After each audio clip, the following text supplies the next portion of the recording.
সাকিব আল হাসান বাংলাদেশে আসবেন, পূর্ণাঙ্গ একটা সিরিজ খেলে তবেই আন্তর্জাতিক ক্রিকেট থেকে রিটায়ারমেন্টে যাবেন।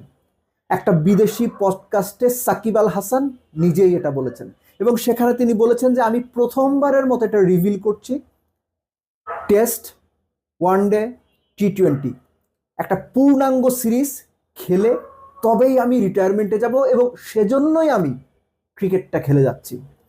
টেস্ট, ওয়ানডে, টি-20 কিংবা টি-20 ওয়ানডে টেস্ট যে কোনোভাবেই সেটা হতে পারে, কিন্তু সাকিব আল হাসানের চাওয়া, তাকে জিজ্ঞেস করা হয়েছিল এটা আপনার স্বপ্ন কিনা, সাকিব তার উত্তর দিয়েছেন যেটা তার চাওয়া।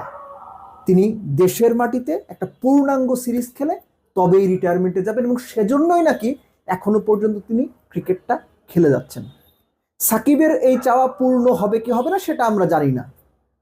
আপনি কি মনে করেন সেটা কমেন্ট বক্সে অবশ্যই জানাতে পারেন। ওই পার্টিকুলার পডকাস্টটাতে সাকিব আল হাসান অনেক বিষয় নিয়েই কথা বলেছেন, তার ক্যারিয়ার, তার ব্যান, কিংবা রিসেন্ট টাইমে যে সমস্ত ইস্যুস ছিল, তার বোলিং অ্যাকশন প্রশ্নবিদ্ধ, চোখের সমস্যা, অনেক কিছু।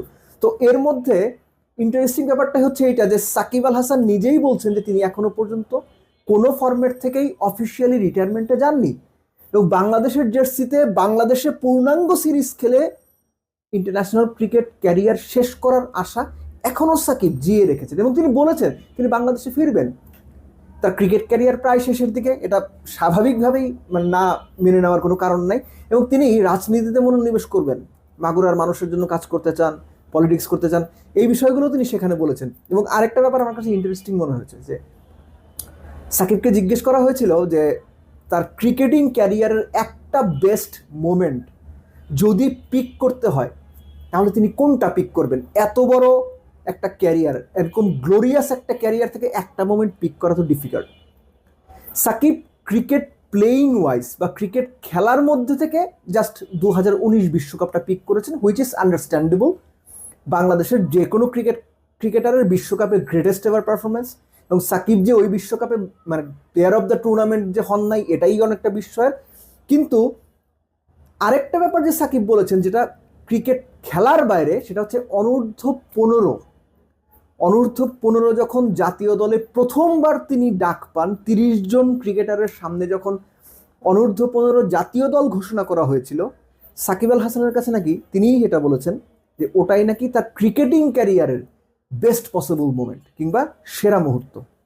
সো ইন্টারভিউটা যদি আপনারা না দেখে থাকেন, দেখার চেষ্টা করবেন। সেখানে মঈন আলীও ছিলেন, অনেক বিষয় নিয়ে অনেক রকম খোলামেলা কথাবার্তা বলেছেন। কিন্তু এই যে সাকিব দেশে ফিরতে চান এবং দেশে ফিরে পূর্ণাঙ্গ একটা সিরিজ খেলে রিটায়ারমেন্টে যেতে চান, এই ব্যাপারটাই আমার কাছে সবচেয়ে সিগনিফিকেন্ট মনে হয়েছে। বর্তমান বাস্তবতায় দাঁড়িয়ে সেটা কতটুকু সম্ভব, যেটা আমি আগেই বলেছি যে আপনারা কি মনে করেন সেটা কমেন্ট বক্সে আপনাদের মতামতটা দেবেন। কিন্তু বর্তমান বাস্তবতায় দাঁড়িয়ে সাকিব এটা কিভাবে চিন্তা করছেন, এটা সাকিবই সবচেয়ে ভালো বলতে পারবেন। কিন্তু সাকিবের ভিশনটা ক্লিয়ার, তিনি সেটা অফিসিয়ালি জানালেন, এবং এটা দেশের মানুষ আস্তে আস্তে যখন এই আলোচনা আরও বাড়বে, গণমাধ্যমে লেখালেখি হবে, এটা নিয়ে বিচার বিশ্লেষণ হবে, তখন আরও ডিটেল মানে আপনারা যারা ইন্টারভিউটা দেখেননি জানতে পারবেন। কিন্তু সাকিবের এই যে ইচ্ছা, কোনো পার্টিকুলার এক ফরম্যাট খেলে না, যে একটা টেস্ট খেলে, একটা ওয়ানডে বা একটা টি-20 সিরিজ খেলে, এরকম না, পূর্ণাঙ্গ একটা সিরিজ খেলে রিটায়ারমেন্টে যাওয়ার ইচ্ছা, এবং সে কারণেই ক্রিকেটটা খেলে যাওয়া। দেখা যাক, অপেক্ষা করতে হবে যে সাকিবের এই চাওয়া আসলে পূর্ণ হয় কিনা।